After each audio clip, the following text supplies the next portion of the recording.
Hello, আসসালামু আলাইকুম everyone. তো তোমরা সবাই আমার চ্যানেলে সেলাইয়ের ভিডিও দেখতে চেয়েছিলে। তো আজকে আমি তোমাদেরকে একটি ডিজাইনার কামিজ মেক করে দেখাবো খুব সহজেই। তো আমি এখানে কাপড়টাকে 4 পার্ট করে নিয়েছি, দেখতেই পাচ্ছ। এই যে খোলা সাইডটা আমার সামনের দিকে, আর যে বন্ধ সাইডটা আছে সেটা হচ্ছে পিছনের দিকে আর কি। এই যে বন্ধ সাইডটা এটা। তো তারপরে আমি হচ্ছে এখানে 2 নিয়ে নিচ্ছি। তোমরা চাইলে আড়াইও নিতে পারো, 2 বা আড়াইয়ের মাঝখানে মানে মাপটা রাখতে হবে আর কি। নিয়ে নিলাম, দাগ দিয়ে নিচ্ছি চক দিয়ে। তো চ্যানেলে নতুন হয়ে থাকলে ভিডিওটি যদি তোমাদের একটু ভালো লেগে থাকে আর উপকারে এসে থাকে তাহলে প্লিজ একটা লাইক দিয়ে সাবস্ক্রাইব করে দিবা, আর অবশ্যই পাশে থাকবা।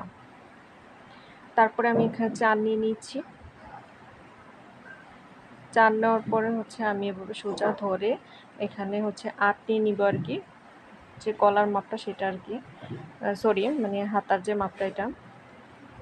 তোমরা চাইলে 7ও নিতে পারো। তো আমি এখানে একটু কাপড়টা আমার একটু ইয়ে ছিল আর কি, তো এই জন্য আমি এখানে 8 নিয়ে নিয়েছি আর কি। তেসরা ছিল আর কি কাপড়টা। তো আমি এখানে বডির মাপটা নিয়ে নিয়েছি। আমার বডির মাপ হচ্ছে 38। তো তোমাদের যার যত বডি আসবে সেটা তোমরা 4 দিয়ে ভাগ করলে যেটা হবে সেটাই হচ্ছে বডির মাপ আর কি। তো এখানে আমি নিয়ে নিয়েছি 11.5। তারপরে এভাবে লম্বা করে ধরে যে কাটার কামিজের যে কাটার অংশটা সেটা আমি নিয়ে নিচ্ছি 13টাই মানে স্ট্যান্ডার্ড মাপ আর কি। 13 নিয়ে নিচ্ছি। তারপরে এই যে কাটার অংশটা সেখান থেকে ধরে আমি এখানে হচ্ছে যে নিচের মাপটা যেটা সেটা নিয়ে নিচ্ছি। এখানে আমি বডি থেকে 2 ইঞ্চি পরিমাণ বাড়িয়ে এখানে নিয়ে নিচ্ছি 13। তো 13.5 নিয়ে নিচ্ছি শিলিসহ 1 ইঞ্চি পরিমাণ বাড়িয়ে নিচ্ছি। তারপর লম্বা করে ধরে হচ্ছে আমি এভাবে দিয়ে নিচ্ছি। তোমাদের কাছে শেপ কাটার থাকলে তোমরা অবশ্যই শেপ কাটার ইউজ করবা। তো আমি ভুলে গিয়েছিলাম, শেপ কাটার আছে আমার কাছে, বাট ইউজ করতে ভুলে গিয়েছি। তো এভাবে সোজা করে আমি দাগটা দিয়ে নিচ্ছি। একটু বাড়তি রেখেছি সেলাইয়ের জন্য 1 ইঞ্চি পরিমাণ। তারপরে আমি এভাবে মার্ক করে নিচ্ছি, ঠিক যেভাবে আমি দাগটা দিয়েছিলাম ঠিক সেভাবে আর কি।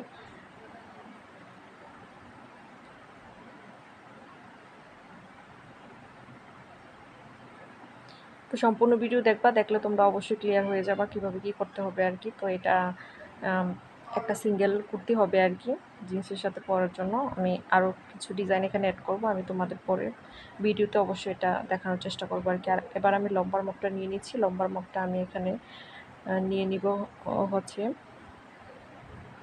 44 ইঞ্চি পরিমাণ। আমি একটু শর্ট পরি সেজন্য আমি 44 ইঞ্চি পরিমাণ নিয়ে নিয়েছি। তোমরা তোমাদের মাপ মতো নিয়ে নিবা, তবে অবশ্যই একটু বাড়তি 1 ইঞ্চি বাড়তি করে নিবা আর কি, যাতে শিলি মানে ভাঁজটা দেওয়া যায় আর কি, সেজন্য আর কি।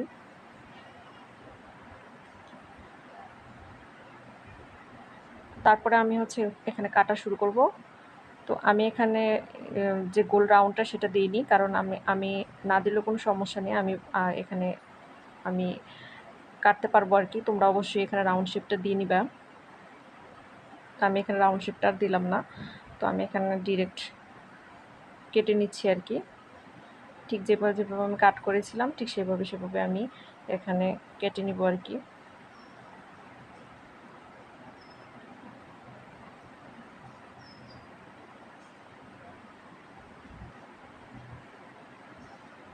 তো তোমরা অনেকে আমার চ্যানেলে সেলাইয়ের ভিডিওটি দেখতে চেয়েছিলে, তো তোমাদের জন্য এই ভিডিওটা আসলে আমি স্পেশালি মেক করেছি। ভালো লাগলে অবশ্যই লাইক, কমেন্ট আর শেয়ার করবা, আর সাবস্ক্রাইব করে দিবা, আর বেল আইকনটা অবশ্যই প্রেস করে রাখবা যেন পরবর্তী ভিডিও নোটিফিকেশানটা তোমাদের কাছে সবার আগে পৌঁছে যায়। তো তারপরে হচ্ছে আমি নিচের অংশটা কেটে নিব।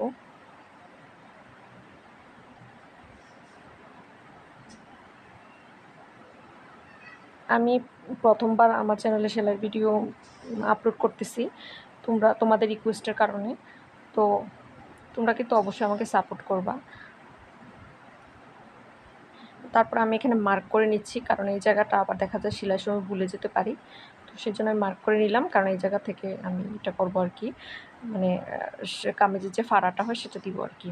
তো এভাবে আমি হাতার অংশটা নিয়ে নিলাম। হাতাটা এখানে আলাদা করাই ছিল, দেওয়া ছিল ড্রেসের সাথে।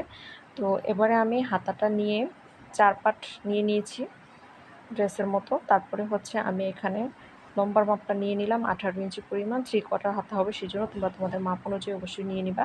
তো 18 ইঞ্চি মানে রেখে তারপরে আমি বাকি অংশটা কাট করে নিচ্ছি। আর এখানে একটা রাউন্ড শেপ আমাকে দিতে হবে। এই যে আমি একটা চিহ্ন দিয়ে রাখছি মাঝখানটায়, যেন আমার সেলাইয়ের সময় সুবিধা হয় আর কি। তো তারপরে হচ্ছে এখানে আমি দুইয়ের একটু সামান্য পরিমাণ আর কি, মানে আড়াই থেকে একটু কম এখানে অংশ নিয়ে মার্ক করে নিলাম। নিয়ে তারপরে আমি রাউন্ড শেপটা দিয়ে নিব।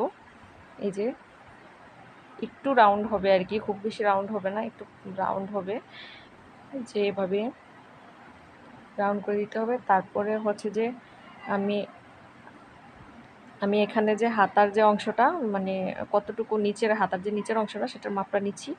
তো আমি এখানে 7 নিয়ে নিয়েছি। তো সেলাই টেলাই করার পরে আমার আর একটু কমে যাবে আর কি। তো আমি এভাবে কাট করে নিচ্ছি, তোমরা তোমাদের মাপ মতো নিয়ে নিবা আর কি। তো এখানে আমি আবার বক্রম নিয়ে নিয়েছি গলার জন্য, দুই পার্ট করে বক্রমটা। তো তারপরে আমি এখানে 2 ইঞ্চি পরিমাণ নিয়ে নিয়েছি। তারপরে এগুলো লম্বালম্বিভাবে নিয়ে নিয়েছি 6, কারণ আমি এখানে খুব বেশি ডিজাইন করব না বক্রমটা, সেই জন্য আমি নর্মাল গলা দিয়ে তারপরে হচ্ছে ডিজাইন করব। তো আমি এভাবে রাউন্ড শেপ দিয়ে আমার গলার ডিজাইনটা আর্ট করে নিয়েছি। তোমরা চাইলে বক্স করে নিতে পারো, দেন তোমরা গলাটা আর্ট করতে পারো মাঝখানে। তো আমি এবার কাট করে নিচ্ছি গলাটা। তোমরা অবশ্যই যে নরম টাইপের বক্রমগুলো হয় আর কি, সেগুলো নিবে আর কি। শক্ত বক্রমগুলো আসলে ইউজ করলে দাঁড়িয়ে থাকে আর কি, মানে ভাল লাগে না আর কি, ড্রেসটা সফট হয় না। আর এই বক্রমটা যেটা, সেটা অবশ্যই ধোয়ার পরে একদম মানে মিশে যাবে আর কি, ড্রেসের সাথে বোঝাই যাবে না। তো আমি এবার ব্যাক সাইডটা নিচ্ছি। ব্যাক সাইডটা সেমভাবে আমি 2 নিয়ে তারপরে এখানে একটু কম নিয়ে নিয়েছি, এই 4 ইঞ্চি পরিমাণ বা 5 ইঞ্চি পরিমাণ, তোমরা তোমাদের মাপ মতো নিয়ে নিতে পারো। তো তারপরে হচ্ছে রাউন্ড শেপ দিয়ে আমি এখানে কেটে নিচ্ছি আর কি। তো এই ছিল আজকের ভিডিও। ইনশাল্লাহ নতুন কোনো ভিডিওতে দেখা হচ্ছে। Thank you.